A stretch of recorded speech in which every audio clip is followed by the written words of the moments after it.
Sering berbicara di media, saya kebayang tuh alangkah beratnya seorang juru bicara yang harus Melayani.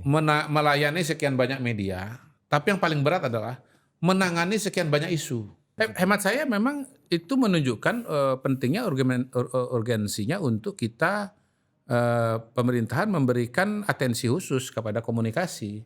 Tapi saya tetap sebagai pejabat publik harus mengatakan itu Iya. supaya jangan salah paham, supaya jangan dipelintir. Iya. Ya jangan sampai dipelintir keluar, apalagi dipelintir ke dalam. Ya. Udah dibilang Yang dianggap- bahwa perlu ada perbaikan soal komunikasi kan, begitu. Iya kan? Saya nggak nyebut nama atau nyebut organisasi ya. Perlu ada perbaikan.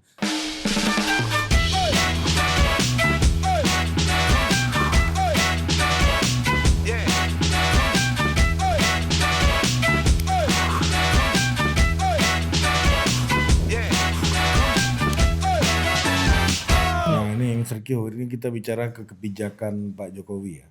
Ini omongan teknokratik. Kebijakan Pak Jokowi. Ya, Oke. teknokratik nih. Jadi Perpres nomor 82 tahun 2024 tentang kantor komunikasi kepresidenan digugat ke MA ya. Ya, terdapat 4 pasal yang digugat. Nah, jadi argumennya ini membuat didasarkan pada alasan mendasar yakni dualisme tugas komunikasi politik di lingkungan presidenan dan birokratisasi fungsi juru bicara presiden gitu. Nah, pasal-pasal yang digugat itu ada beberapa, ada 4 ya. Pasal nomor 3 ya, nomor 4, terus 48 sama 52 gitu. Jadi salah satunya juga dia pada peraturan presiden ini mulai berlaku ketentuan serta pengelolaan strategi komunikasi informasi dalam peraturan presiden nomor 83 tahun tentang kantor komunikasi kantor staf presiden dicabut dan dinyatakan tidak berlaku gitu. Ya. Jadi menurut Mr. Pertanyaannya apa? Pertanyaannya apakah peraturan ini bermasalah atau setuju nggak dengan gugatan daripada penggugat ini? Pertama yang gugat bisa gugat. Yang kedua saya belum baca gugatannya. Tapi saya kira kalau kita bicara, ini saya bicara substansi ya, bukan bicara teknis hukum ya. Saya kira ada macam-macam cara presiden itu dalam atau pemerintah itu dalam melakukan komunikasi. Ada macam-macam cara, macam-macam Mr. teknik. Q merasa ada dualisme komunikasi nggak? Poin saya begini, bahwa untuk melakukan komunikasi itu pertama ya bisa dilakukan oleh presiden sendiri. Tapi bisa juga dibantu kan? Dibantu entah oleh individu yang disebut sebagai jubir atau institusi yang disebut sebagai kantor komunikasi presiden. Nah, kita pernah mengalami ada juru bicara zaman Gus Dur misalnya. SBY. Zaman Pak SBY. Zaman Gus Dur kita ingat ada nama Pak Wimar Witular. Siapa lagi? Ada Yaya Stakuf, Adi Ketua Masardi. PBNU. Iya, Stakuf. Adi Masardi. Adi Masardi. Ya. Kemudian SBY, zaman Pak SBY ada Andi Malarangeng, Dino Patijalal, Dino Patijalal, Julian Pasha. Julian Aldrin Pasha. Nah, kalau mau dipersoalkan, wah ini ada dualisme. Karena ada presiden, ada jubir presiden. Harusnya sudah bisa disoal dari dulu. Nyatanya kan nggak disoal. Dan itu juga praktek yang sangat-sangat lazim. Saya kira di berbagai negara ada yang namanya juru bicara presiden. Kedua, mungkin karena dinamika pemerintahan, dinamika situasi dan kondisi, perlu suatu upaya untuk membentuk organisasi. Jadi jubir itu tidak ditanggung sendirian oleh individu-individu, tetapi dikelola oleh satu institusi. Dulu kan levelnya itu ada di staf khusus presiden kan. Baik Pak Johan Budi, Pak Fajrul Rahman, Iya, ataupun sebelumnya levelnya itu. betul. Terus terang, karena saya sering berbicara di media, saya kebayang tuh alangkah beratnya seorang juru bicara yang harus melayani sekian banyak media, tapi yang paling berat adalah menangani sekian banyak isu. Mau isu politik, mau isu hukum, mau isu ekonomi, dan lain-lainnya. Itu berat sekali. Semua isu itu harus ada di satu orang. Berat sekali itu Pak. Saya aja kan ketika masuk isu-isu ekonomi saya agak ngerem gitu. Dan saya bilang saya masuk mode Murdiono. Ngomongnya agak pelan. Nggak ada. Nggak ada. Kalau isu politik saya ketawa-ketawa, tapi isu ekonomi, Iya. saya agak Mr. Q pelan-pelan. juga bisa ketawa-tawa di isu pertunggangan ya tadi. Soal ya apa namanya renovasi tadi bisa ya. Pertukangan, Perkakas ini kan. pertukangan sebagai sebagai simbolisasi dari politik. Nah, saya rasanya itu berat kalau ditanggung oleh satu orang saja. Nah, karena itu dibentuklah suatu organisasi. Saya kira ya harus dibedakan antara logika kelembagaan, antara kebijakan membangun satu institusi komunikasi dengan problem yang dialami oleh institusi itu atau masalah komunikasi. Jangan-jangan gugatan itu diajukan karena merasa ada problem komunikasi tertentu, misalnya begitu ya. Ini dugaan ya, bisa benar bisa salah. Nah, jangan disamakan dengan bahwa memang secara substansi dan secara hukum bahwa itu bermasalah. Kalau emang saya bagus ada kantor komunikasi presiden, karena memang isu kita sangat banyak, program pemerintah juga sangat banyak yang harus dijelaskan ke masyarakat. Misalnya begini nih, saya tadi dari peluncuran acara halal bihalal sekaligus peluncuran program Propertinomics 2.0 oleh organisasi Real Estate Indonesia REI. Ini Menteri Perumahan punya mitra nih ya. Ya, mereka mencanangkan membangun 1 juta rumah di pedesaan tanpa APBN. Gitu. Mantap juga Bang Ara nih ya. Bisa menghimpun dan Yang mantap ini teman-teman REI. Iya maksudnya kan pasti kan Mas dengan Joko dukungan Bang Suyanto Ara. nanti mungkin harus diundang di sini juga untuk memberikan bersama Bang Ara kan. bisa dengan Bang Ara. Ya, auto reject atas ini kan. Iya. Nah, ini kan bagian dari upaya untuk mencapai target 3 juta rumah. Nah, kan 3 juta rumah ini menurut saya banyak yang harus dijelaskan.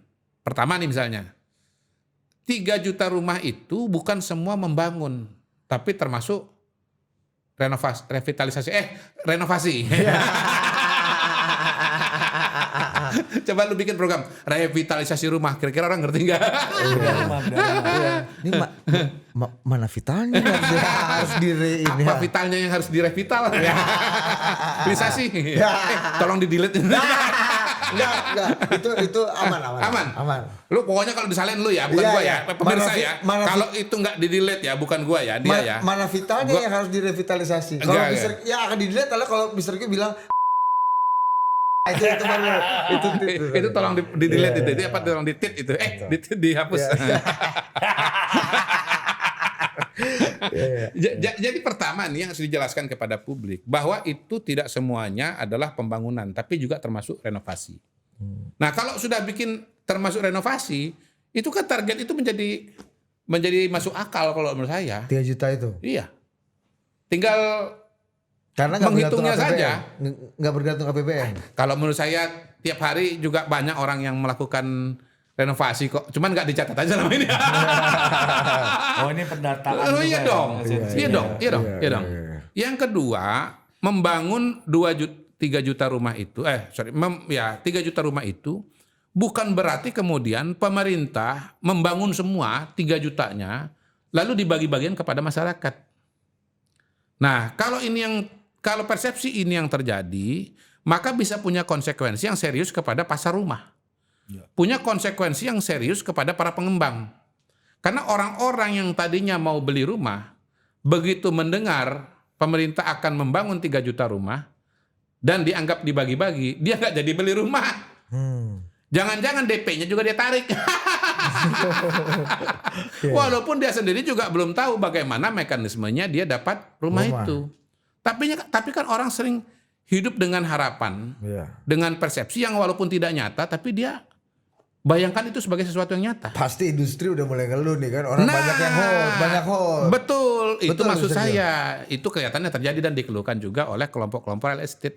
Itu maksud saya yang harus dijelaskan oleh pemerintah kepada masyarakat. Bang Ara berarti? Bang Ara. Dan seluruh stakeholder pemerintahan lah. Termasuk juga oleh PCO dan yang lain-lain. Udah lama juga Bang Ara nggak memberikan penjelasan ke kita ini. Boleh, panggil aja ke sini. Karena ini salah satu program dicoba aja. Ya kalau nggak ada Bang Ara kan juga ada Fahri Hamzah. Ya gitu. Jadi kenapa lu baru ketawa? Baru ngerti konteksnya. Ya itu kan kelihatannya sederhana banget kan. Masih baik tapi hubungannya. coba tapi begini, kesalahpahaman itu terjadi kalau nggak dijelaskan dan ditegaskan. Nah, bisa berdampak sistemik pada industri perumahan itu. Iya, karena itu harus dijelaskan. Tapi ternyata kan begini, ternyata REI pun juga punya inisiatif. Ngomong-ngomong, REI itu salah satu asosiasi pengembang ya. Dan bukan satu-satunya, setahu saya masih ada 4 atau 5 lagi lah. Ini Pak Enggar dulu ya. Dulu Pak Enggar, sekarang namanya Joko Suyanto. Gitu. Bandung. Ya mudah-mudahan namanya benar ya, Joko Suyanto ya. Ya orang Grobogan tinggal di Bandung kan. Iya. Kalau salah berarti beliau kurang ngetop aja. Joko Suyanto itu Marsekal Joko Suyanto sih Mr. Q. Ya kita ke rumahnya. Iya. Kayak gini, undanglah beliau itu. Undang lah. Karena gini, itu bagian dari suatu proses yang harus kita sangat hargai. Joko Suranto. Oh, Joko Suranto. Joko Suyanto itu Marsekal Joko Suyanto ini. Iya. Ya itu resiko. Itu artinya Pak Joko Suyanto masih lebih ngetop daripada Joko Suranto. Khusus bagian ini nggak usah diedit. Biar beliau dengar aja. Nggak, biar Pak Joko Suranto ketua REI ini meningkatkan popularitas. Supaya tidak dikira Joko Suyanto. Apalagi Joko Santoso. Mr. Q punya solusinya. Ngomong-ngomong, kalaupun salah nggak salah karena tadi di acara MC juga salah sebut Joko Sugianto katanya. Padahal acara sih dia sendiri. Oh gitu. Iya. MC dibayar nggak tuh? Nggak tahu, saya nggak nanya ke sana. Gitu. Jadi bayangkan ya, mungkin mungkin itu satu yang sangat ini buat pengetahuan aja ya. Tapi di titik ini ya, pas gue sebut nama ya, ada kawan saya namanya Arif Putra ini, jadi MC lah acara sebuah partai, ya kan? Ada pimpinan partai ya kan, waktu itu beliau masih pimpinan lembaga tinggi negara. Ya setelah datang kepada Bapak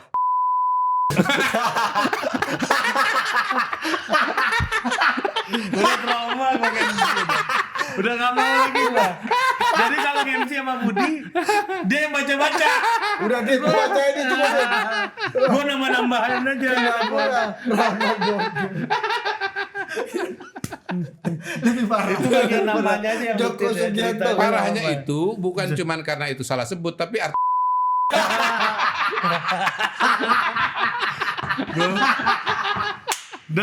dan beliau arahnya bentuknya ke situ pula kan. Kalau nggak Gitu kan. kalau nggak dijaga-jaga bisa sangat mengarah situ. Itu panggilan gua takut. hati-hati loh, salah edit atau lo pengedit terus tayang. Apa emang pernah kejadian bisa Itu gitu. kan yang gini kan Iya. MC-nya Ya itu kan kelihatan sederhana banget gitu. Kok dari itu jelasin sederhana banget. Masa gitu aja harus dibahas sih? Enggak. Itu yang sedikit banyak terjadi pada hari ini kalau tidak ada penjelasan gitu loh. Bahwasannya 3 juta rumah itu termasuk renovasi. Yang kedua, bahwa 3 juta rumah itu bukan berarti semuanya dibangun oleh pemerintah lalu dibagi gratis. Enggak.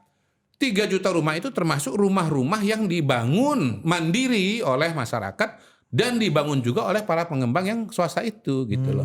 Dan notabene sejarahnya memang yang namanya perumahan itu sangat mayoritas dibangun oleh swasta.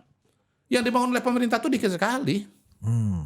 Nah itu baru sebagian ya. Belum Jadi lagi KPI-nya Bang Ara bisa tercapai. belum lagi begini misalnya. Target pembangunan rumah untuk masyarakat berpenghasilan rendah itu bisa mendapatkan fasilitas LPP ya. Pinjaman ringan lah kira-kira begitu. Lembaga penyiaran publik. Nah itu ya pada hari ini berhak diambil oleh mereka-mereka yang salary-nya sampai dengan 14 juta. Kalau sudah berkeluarga, kalau masih lajang 12 juta. Sebelum ini batasnya itu adalah untuk yang 7 juta dan 8 juta. 7 juta bujang, 8 juta kalau nggak salah yang menikah ya. Coba tolong dibantu cek. Ini sambil cari nih. Nah itu kan kemarin sempat muncul berita bahwa wah ini sekarang makin sulit dijangkau karena cuman yang 14 juta yang boleh. Padahal enggak, justru yang berhak untuk mendapat program ini makin luas. Tadinya cuma sampai yang penghasilan 8 juta atau 7 juta, sekarang yang sampai 14 juta juga bisa. Jadi cakupan program ini makin luas. Tapi Mr. Q. Fase sekali Mr. Q ini. Iya udah. Menjelaskan cocok perubahan juga ini kan. menggantikan Fahri Hamzah ini. Karena ini kan Masa saya menggantikan Fahri Hamzah? jangan nggak enak. Beliau udah komisaris BTN masa digantikan.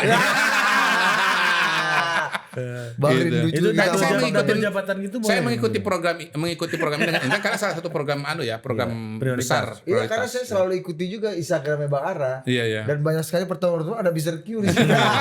Mungkin untuk Itu soal Bang Fahri itu Exercise. gimana menurut Mr. Q? Soal Bang Fahri yang jadi komisaris itu. Iya, karena kan BTN itu adalah perbankan yang banyak membantu kredit perumahan. Gitu. Jadi kalau Pak Prabowo ini kan di era Pak Prabowo ini komisaris itu dia sebisa mungkin berkaitan dengan KL atau dengan bidang-bidang yang Jadi sesuai nyambung. dengan kementerian itu nyambung. Ya. Nah tapi gini, ini kan perdebatan kayak begini ini baru bisa kita lakukan diskusinya apabila kita punya common platform. Ya. Mr. Q dengan Total Politik udah ada trust lah. Iya, iya. Mr. Q, Ya. kita yakin Mr. Q paham tentang Ya, isu-isu itu. ya, ya. Mr. Q pun percaya sama kita Ya. nggak akan ngerjain Mr. Q Ya, ya. dan nggak akan Iya, iya. merendahkan Mr. Q atau memperjelek situasi buat Iya, Mr. iya, Q iya, gitu. iya. Tapi kan di media sosial kan perperangan ini kan nggak hanya equal kayak begitu. Iya, iya. Lebih banyak yang enggaknya. Wah, Ya. gua ketemu cewek cantik, orangnya kelihatannya smart, berpendidikan, taunya pendukung 02 jadi ilfil gitu. Misalnya kayak gitu. Ya kan? Wah, kok lu pinter-pinter pro pemerintah sih gitu. Nah, misalnya di kampus narasinya kita butuh oposisi yang kuat. Ayo kita oposisi gitu kan. Seolah-olah kita nggak butuh lagi pemerintahan yang kuat. Iya. Gitu kan? Misalnya Iya, ada iya. narasi-narasi kayak Iya, begitu. Kalau lu dukung pemerintahan yang kuat Iya, iya. berarti lu lebih rendah dari Iya, gua gitu. iya, iya, iya. Itu yang terjadi Iya, ada iya. suasana fasistik ini Iya, dalam iya. pertarungan di Iya, sosial di ruang publik gimana Ya, menurut lu? hemat saya memang itu menunjukkan pentingnya urgensinya untuk kita pemerintahan memberikan atensi khusus kepada komunikasi. Karena program yang bagus sekalipun ketika dia tidak dijelaskan bisa disalahpahami atau bisa dipelintir kan. Seperti saya jelaskan tadi kan. Kayaknya program nggak ada yang nggak bisa bilang bahwa program bangun 3 juta rumah itu bagus. Tapi kan bisa muncul implikasi yang tidak terduga kan kalau itu tidak dijelaskan. Punya persepsi yang menimbulkan persepsi dan konsekuensi ekonomi misalnya yang tidak diduga. Ini gitu. masalah substansinya, fungsinya, atau memang aturannya yang akhirnya seperti yang digugat di Mahkamah Agung ini sih, yang kemudian berimplikasi pada itu. Kayak misalnya gini, ini aku Iya. sekali bacain memperjelas tadi apa yang dikatakan ya. Pakai suara presenter dulu. Peraturan Presiden nomor 82 tahun 2024 tentang Kantor Komunikasi Kepresidenan resmi digugat di Mahkamah Agung oleh seorang warga bernama Windu Wijaya. Ia menggugat 4 pasal dalam Perpres karena menilai adanya tumpang tindih tugas antara PCO dan kantornya Mr. Q yaitu KSP. Khususnya dalam urusan komunikasi politik. Windu menilai Perpres 82 2024 mencabut sebagian fungsi KSP yang dipimpin oleh Mr. Q tanpa menghapus tugasnya sehingga menimbulkan ketidakjelasan fungsi. Windu berpendapat pembentukan PCO justru mengurangi fleksibilitas presiden dalam menyampaikan komunikasi politik melalui juru bicara pilihannya. Dengan adanya struktur birokrasi baru di bawah PCO, efektivitas dan arah komunikasi presiden dinilai bisa terganggu. Ia juga menilai ini berpotensi menciptakan kontradiksi norma dan ketidakpastian hukum di lingkungan kepresidenan. Ada di mana? gitunya nggak? Enggak. Kalau Mr. Q kan Iya. Di mana Dia gitu. penyiar nggak boleh gitu. Misalnya, gitu Iya, misalnya. pertama begini, Karena lembaga yang Anda pimpin yang pimpinan di bawah-bawah. KSP itu bukan saya, pimpinan KSP itu Pak AM Putranto. Iya, Anda berdua Itu kepala KSP, kepala kalau KSP. Pimpinan Anda Pak Putranto, Jenderal Putranto dan Mr. Q. Jenderal Mr. Q. Tapi saya tetap sebagai pejabat publik harus mengatakan itu Iya. supaya jangan salah paham, supaya jangan dipelintir. Iya. Ya jangan sampai dipelintir keluar, apalagi dipelintir ke dalam. Ya.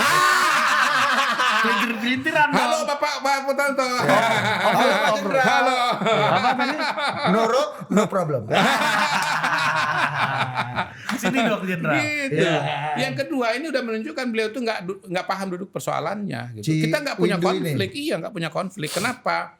Memang kantor fungsi komunikasi politik sudah dikeluarkan dari KSP dan menjadi komunikasi politik. Perpresnya kantor komunikasi politik presiden sudah keluar, KSP belum selesai. Masih berproses. Tapi dalam implementasinya, Sudah boleh KSP sudah tidak menjalankan, sudah tidak punya divisi atau kedeputian yang mengurus komunikasi politik. dulu Seperti Deputi pada 4 ya. masa sebelumnya. Iya. Dipimpin sama Kiai Juri Ardianto. Betul. Betul. Patiga Jamada juga situ. Betul. Jadi kita tidak merasa punya konflik of interest sama sekali di sini. Jadi itu yang saya bilang, beliau ini sebetulnya secara substansi tidak memahami apa yang terjadi, karena itu yang dia gugat itu nanti nggak akan dikabulkan, nggak akan diterima, karena realitanya nggak seperti itu gitu. Tapi itu satu dengan ilustrasi. dengan struktur juru bicara baru yang beberapa waktu terakhir udah dirilis juga, ada Pak Mensesnek, ada Kiai Juri Ardiantoro, ada Wamen di Komdiji. Wamenkomdiji. Itu kan jadi ada struktur baru ke Gini, sementara pada kan di sini problemnya katanya gugatan ini karena di dalam tercipta kontradiksi norma dan ketidakpastian hukum di lingkungan kepresidenan. Apakah ini juga ada jadi bisa lebih ada kontradiksi atau ketidakpastian atau gimana Mas? pada dasarnya kan semua anggota kabinet kan menjadi juru bicara dari presiden atau juru bicara pemerintahan kan. Ini juga Mr. Q lagi Sesuai menjalankan tugas itu sesuai ya. dengan tupoksinya masing. Semua didorong kok.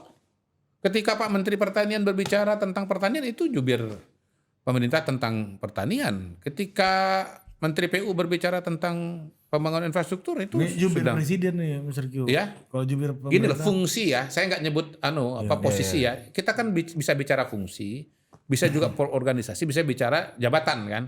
Saya bicara soal fungsi. Bicara soal fungsi. Gini, misalnya tadi ada acara lagi tadi siang soal banyak Pak. Serius. Banyak Pak. Kalau saya dapat info dari anak KSP yang suka main ke sini. Mr. Q rajin banget rapat bos. Jangan gitu, jangan sampai dipelintir keluar, apalagi dipelintir ke dalam. Iya. Lanjut. Mr. Q. Jadi tadi ada program di Kementerian Perempuan dan Anak ya. Nah, Bu Vero nih ya. Ibu Vero dan Bu Fauzia ya. Fauzia. Itu sebagai menterinya. Dengan tahu ini kan. Nah, ini Itu kenapa sih? Kenapa ada yang lucu gitu? Yang kita harus stop. Karena kita punya common Iya kan ada gambar. jadi program-program yang diselenggarakan oleh beliau-beliau itu oleh kementerian ini untuk mensejahterakan, melindungi perempuan dan anak-anak, itu kan melibatkan banyak sekali KL. Tadi KL semua banyak yang datang itu, menteri-menteri semua datang. Saya bilang satu, ini hari Kartini, yang kedua semua menteri-menteri ini takut karena surga di telapak kaki ibu. Datang semua. Menteri Sosial, Menteri Tenaga Kerjaan, Menteri Pendidikan, Menteri Riset Dikti, Menteri Kehutanan semua datang. Jadi untuk bisa mengimplementasikan program perlindungan dan kesejahteraan terhadap perempuan dan anak-anak, itu melibatkan KL-KL lain. Program-program misalnya begini, untuk kesejahteraan pemberdayaan perempuan dari segi ekonomi, UMKM di situ. Koperasi bisa ada di situ. UMKM itu 80% mungkin kuliner. Dan kuliner itu perempuan umumnya gitu. Jadi maksud saya begini, fungsi Kementerian Perempuan dan Anak ini yang mengerjakan tuh banyak kementerian gitu. Kan bukan berarti kemudian Kementerian Perempuan dan Anak itu nggak relevan. Itu maksud saya. Jadi mereka ini mengkoordinasikan. Ya. Bukannya Kementerian Tugas Kehutanan ini, atau Kementerian UKM mengambil alih tugas Kementerian Perempuan. Bukan. Sama juga dengan kantor komunikasi. Tiap kementerian itu kan punya fungsi, mungkin punya bagian juga. Nah, orkestrasinya itu dilakukan oleh kantor komunikasi presiden. Gitu. Termasuk juga soal nomenklatur. Kalau nanti misalnya diubah namanya bukan kantor komunikasi presiden, bisa aja. Jadi yang mengajukan judicial review ini salah makan obat atau gimana Mr. Q? Mungkin salah pemahaman ya, terutama dari segi substansi. Tapi ya kita jalin aja prosesnya nanti. Kan nanti kalau misalnya ini diterima, judicial review-nya kan akan ada jawaban dari wakil pemerintah, akan ada pertimbangan dari hakim sebelum diputuskan. Begitu. Nah ini juga yang terbaru nih ya Mr. Q. Bahwa Mensesnek nih ditunjuk menjadi juru bicara presiden gitu. Iya kan? Dari itu. Iya kan Pak Prasetyo Adi gitu. Jadi juru bicara presiden yang tadi disebut sama Budi, ada Kejuri, ada Anggaraka di bawah struktur juru bicara itu gitu. Nah sementara di Perpres 82 2024 ya, yang digugat tadi ya, di pasal 16 itu dikatakan juru bicara presiden berada di bawah dan bertanggung jawab kepada kepala kantor komunikasi kepresidenan, kepada kepala kantor PCO nih. Juru bicara presiden sebagaimana dimaksud ayat 1 substantif berkoordinasi dengan deputi di lingkungan kantor komunikasi kepresidenan sesuai bidang tugas. Ini kalau pakai nomenklatur juru bicara. iya, artinya kan ini apa namanya, Mensesnek harus melapor kepada kepala PCO atau gimana Iya, sih ini? sekarang status Mensesnek sebagai jubir itu ada SK-nya enggak? Enggak ada SK-nya kan? Enggak ada SK-nya. Sebetulnya kalau saya melihatnya begini, semua menteri itu menjalankan fungsi komunikasi.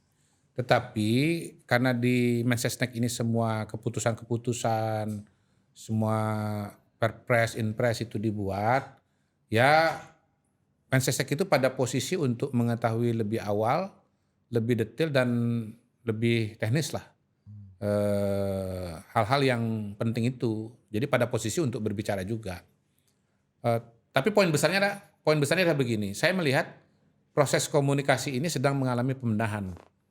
Ya, dirasakan oleh Pak Prabowo masih kurang, harus diperbaiki. Perbaikan itu berkaitan dengan strategi, berkaitan dengan sistem, mungkin nanti berkaitan dengan organisasi, berkaitan mungkin juga dengan personalia. Gitu. Ini sesuatu yang ongoing. Tapi saya ingat ya, salah satu mantan juru bicara presiden yang pernah kita wawancara juga di beberapa serial Total Politik, terutama waktu Bang Andi Malarangeng waktu Wimar meninggal waktu itu di daerah almarhum, hari peringatan Wimar waktu itu. Salah satu yang dikatakan oleh Bang Anto adalah jubir presiden tuh boleh salah. Sebab apa? Kalau jubir presiden salah, yang di atasnya bisa mengkoreksi, bisa Mensesnek, bisa presiden. Kalau Mensesnek yang salah, ya kan? hanya presiden Yang bisa mengkoreksi gitu. Jadi aturan tata negaraannya kayak gitu. Artinya kan kalau dalam perspektif Bang Andi Malarang sebagai mantan juru bicara presiden gitu kan. Kalau pakai logika itu gitu ya. Artinya kan ini Mensesnek akhirnya kan jadi juru bicara yang levelnya lebih turun lagi dan maksudnya berlumpur gitu kan. Harusnya kan Mensesnek itu levelnya mengklarifikasi kalau jubirnya salah. Misalnya Mr. Q ngomong Sepenting itulah lembaga kepresidenan untuk dijaga sakralitasnya gitu, kesakralannya. Nah, wibawanya. Tapi ketika Mensesneknya turun untuk bertarung di arena yang profan gitu ya, yang duniawi ini, kan luka-luka dia yang kena langsung nih. Ya kan dia jadi pemain nih di ruang publik gitu. Nah ini menurut Mr. Q nggak malah membahayakan Pak Prabowo. Syukur-syukur benar. Kalau kena bacok, kena misalnya bacok dalam leher pertempuran kan misalnya. Syukur-syukur ada podcast ini, jadi ada masukan ini. Mudah-mudahan nanti ditonton oleh Pak Pras, bisa jadi pertimbangan juga. Bijak sekali bisa. Serius, saya benar serius.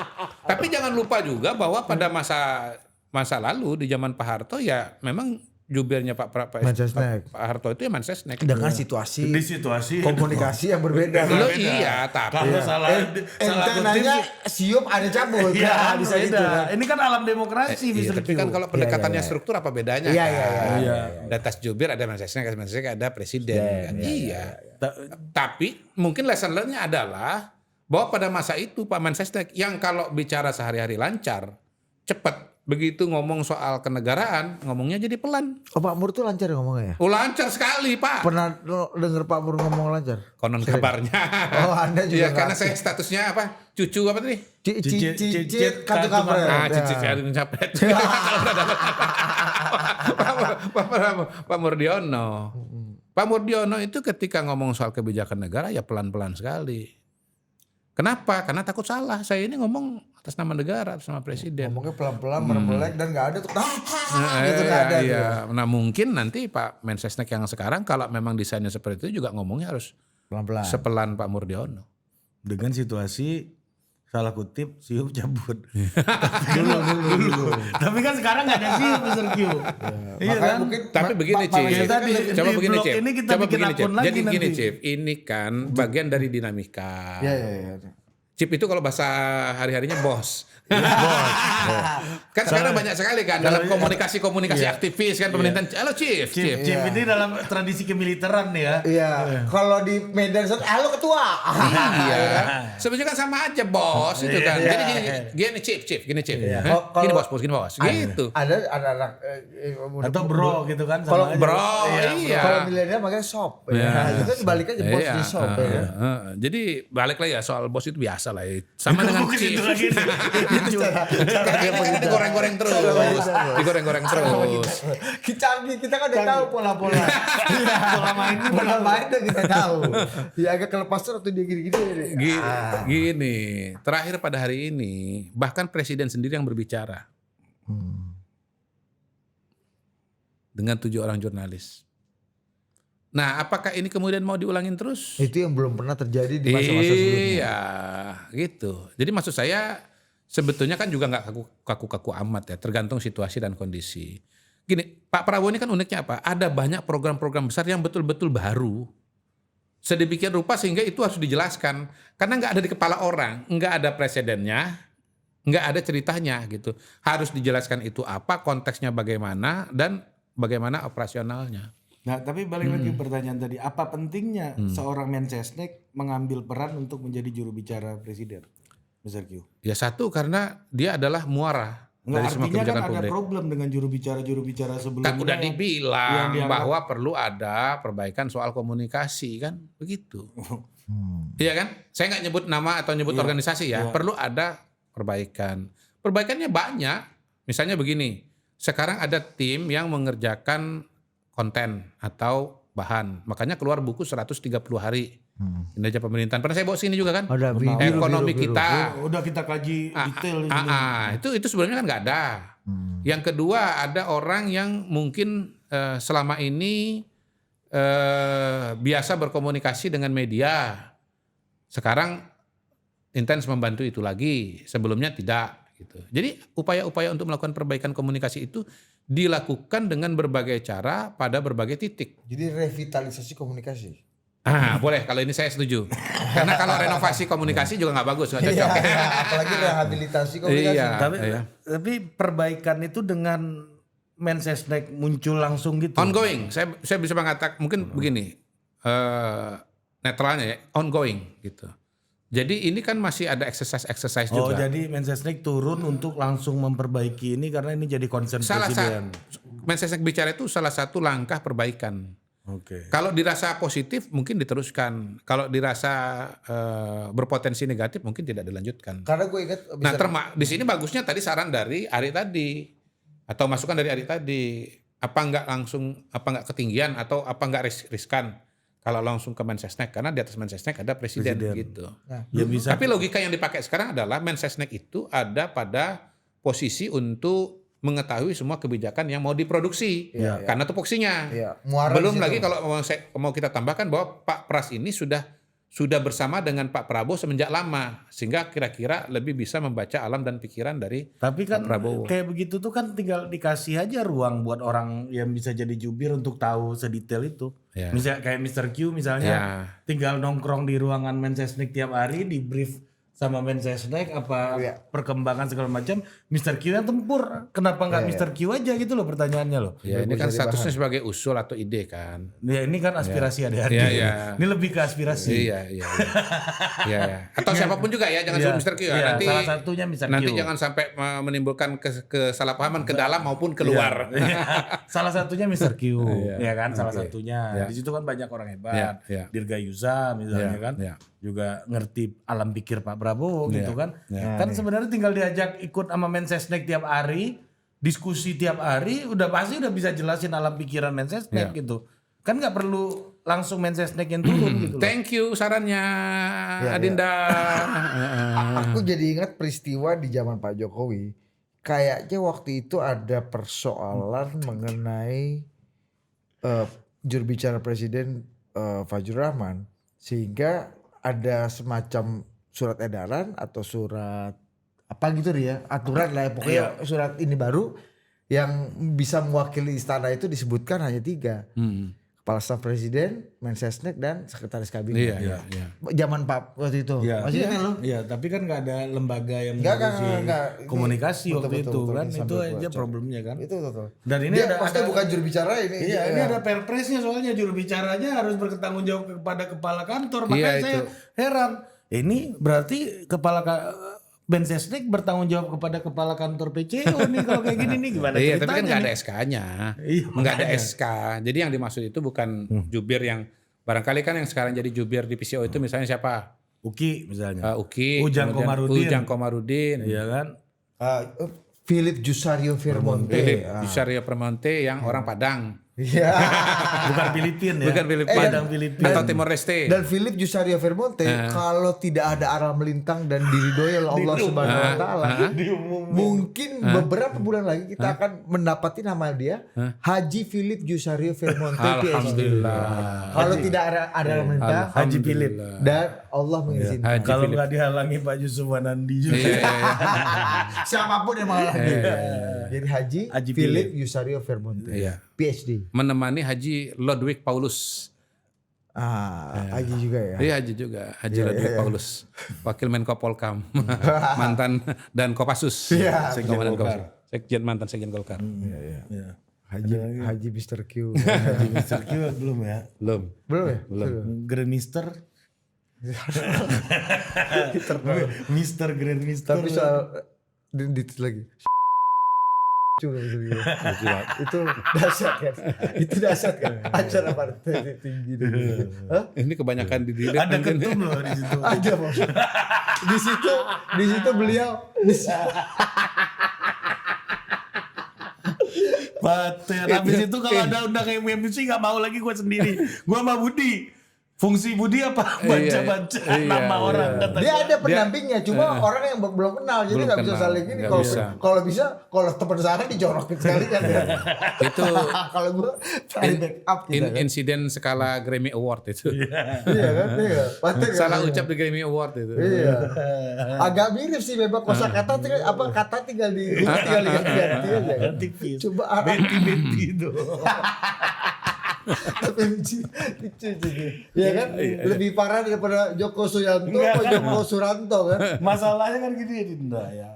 Ini kalau kita MC-kan lampu-lampu sorot. Kadang lampunya keterangan, kadang lampunya redup. Itu problem tuh. Apalagi Ini soal buat pelapa- IO lampu asrot-asrot nih kan. Tolonglah. Kertasnya dibikin pakai apa namanya tuh? Atau kasih matador yang lebih Iya, jelas. matador ini pakai kertas bos ya kan. Jadi itu murni salah baca ya. Sebetulnya salah teksnya baca. udah benar. Udah benar. Ini antara ini apa itu. Iya. Mulut ini loh. Paten kan. Meskipun nggak ada yang mental banget ya. Huruf tinggal ganti-ganti aja. Tapi habis itu jadi akrab kita. Dengan Saya kira itu insiden yang beliau tidak lupa seumur hidupnya.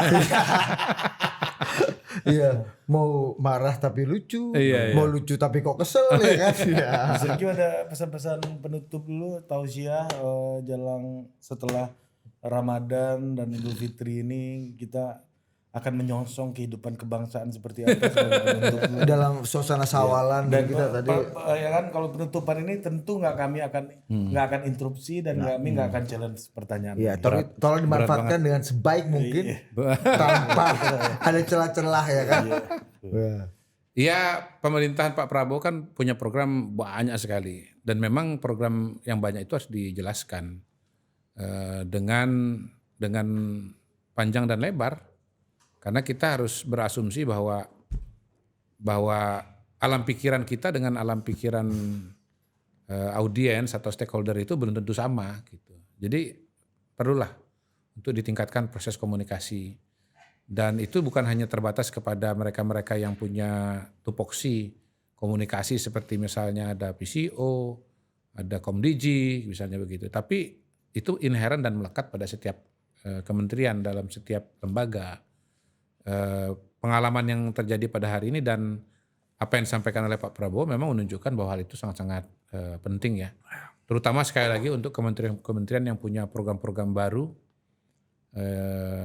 harus diperhatikan bukan hanya dari segi teknokrasi tapi juga dari komunikasi, dan ketika membahas teknokrasinya itu harus berbarengan dengan strategi dan cara-cara komunikasi gitu. Jadi dia satu paket. Satu lagi memang diskusi atau perdebatan tentang berbagai kebijakan itu dilakukan di depan, jangan di belakang. Kalau kebijakan sudah diambil baru diperdebatkan biasanya masalah banyak dan sulit diperbaiki atau sulit diubah. Tapi kalau komunikasinya, sosialisasinya di depan baru diputuskan, kita bisa paham pro kontranya. Pro-nya kita perkuat, kontranya kita carikan jalan keluarnya, dan gini, sepinter-pinternya kita dalam kebijakan publik, kita harus juga berasumsi bahwa ada blank spot di situ. Bukan blank spot, blind spot. Ya. Blind spot. Jadi kalau kita bawa mobil kan ada blind spot, sisi yang tidak kita bisa lihat. Namanya blind spot itu yang bisa ngeliat adalah orang lain. Nah, kita harus memanfaatkan masa sosialisasi itu atau periode menuju penetapan kebijakan itu sebagai momentum untuk mendengarkan barangkali ada blind spot dari kebijakan publik. Jadi kalau kita sudah ada perdebatan, ada pro kontra, yang kontra itu kita sudah cari solusinya, blind spotnya kita sudah dengar dari orang, mudah-mudahan nanti kebijakannya akan bisa berjalan dengan lebih baik. Kalau Taqabbalallahu minna wa minkum, taqabbal ya Karim. Kalau Pak Jokowi itu Karpov, Bu Mega Yudit Polgar, Pak Prabowo ini apa misalnya? Boris Paski. Yang jadi Utut Adianto siapa? Hah? Yang jadi Grandmaster Utut Adianto. Mister Grandmaster. Utut Adianto? Ya Utut Adianto sendiri. Belum ada pengganti ya. Nggak ada. Orangnya ada soalnya di sini. Itu Grandmaster ini paten juga ya. Ya, jadi di PDI ini kalau katanya ada sering salah-salah ya, kalau kata Komandan Bambang Pacul dia kan salah-salah, kalau Korea boleh lah. Kadang-kadang Grandmaster ini kan oh, ya, lidah ini kan agak berat ya kan, Grandmaster nih kan. Panggilnya Grandmister. Ya. Mister Grandmaster. Mister Grandmaster. Kalau kata Pak Bambang Pacul, kalau bahasa Inggrisku benar, menjauhkanku dari rakyat. Itulah kesalahan terbesar. Anies Baswedan. Karena bahasanya terlalu jauh ya. Kalau kata Bapak Pacul, kalau ngomong sama Korea jangan terlalu tinggi-tinggi. Iya, betul. Ngomong sama orang bodoh sedikit di atasnya aja. Katanya gitu. Korea jangan. Korea. Bahasanya Bapak Pacul itu. Iya. Jadi salah Pak Pacul kalau salah. Bukan verbatimnya itu. Kalau kita sih oke aja. Orang bodoh, orang ya kayak kita lah. Yang perlu terus dicerahkan. Baik kacung kampret ataupun cicitnya kacung kampret. Kan orang-orang yang haus dahaga dengan keilmuan. Ternyata kita semua ya murid dan cucu muridnya Bos Toleng ya. Iya bos. Ya kalau mau dianggap begitu ya senang juga kita pasti jadi bermurid. Untuk yang berumah di politik, tahu buku itu enggak?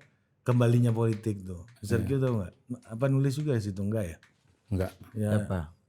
Rocky kata pengantarnya bos. Yang jelas yang saya dengar ya dari sumber-sumber yang dapat dipercaya, warisan terbesar beliau itu adalah perpustakaan di rumah beliau di Bandung sana. Bandung ya. Rumahnya isinya buku semua. Ya. Memang Yang dikira salah seorang intelektual aktivis yang legendaris Pak Rahman Toleng. Saya pernah nanya ke Wimar, weh itu bos kok rokoknya banyak banget. Tapi kok giginya bagus ya? Itu udah ganti semua. itu bukan gayanya Wimar ngomong. Ya itu gayanya bos. Itu udah ganti semua Dit. Ya, itu kan. Bego ada gitu ya. Dan itu orang yang sederhana dan memang dia insan politik yang nyaris-nyaris tanpa ambisi politik. Artinya dia memang orang politik tapi tidak punya rencana-rencana posisi politik. Pernah bercita-cita jadi kepala BIN kan bukannya bos dulu ya? Ditawarin sama Presiden Wahid katanya. Maksud saya dia nggak pernah jadi anggota DPR. Pernah anggota DPR Oh, ya, Jawa. pernah ya. Maksud saya masuk maju gitu ya, maju bertarung kepala tapi daerah. kan sejak tahun 74 ini udah persona non grata kan masuk Malari bersama Dr. Syahrir. Oh iya juga ya. Mungkin Marsilang. ada konteks itu juga ya. Tapi maksudnya setelah orde baru selesai kan dia tetap tidak juga di jabatan politik. Ya, karena dia memang pernah jadi atasan banyak orang atau jadi senior banyak orang, jadi mentor banyak orang. Walaupun jadi ketum partai Ciil kan, founder partai ini kan. Ya kan? Tapi bos tetap bos. Makasih udah mengingatkan kepada Bang Rahman Toleng. Ya, bos. Kalau boleh podcast ini kita dedikasikan kepada bos Toleng. Semoga beliau bahagia di sana. Amin. Amin. Kamsyah. Sampai jumpa lagi dah.